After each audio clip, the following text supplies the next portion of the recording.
सागरकुलशेखर योगी मोहन भक्तांग्री रेणुपरकाल अतींद्र मिश्रा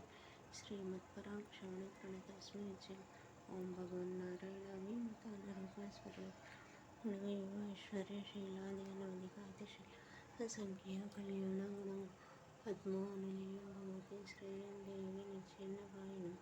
निराज्यं देवदेवादिव्यमहेशं यस्मात्रं शरण्यं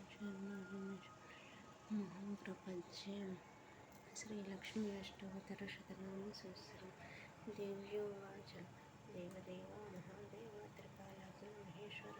करुणाकार देवेश भक्तानुग्रहकारक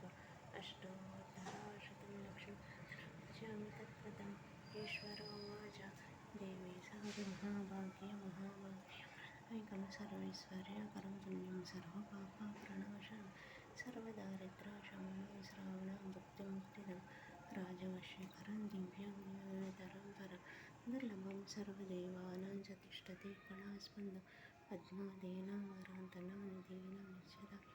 समस्तदेवा संशयानिवादिष्टासिद्धं किमित्र बहुनक्तेन देवी प्रत्यक्षदायकं तव प्रीत्यादा वक्ष्यामि समाहितमानसृणु अष्टोत्तरशतनामस्तोत्रम्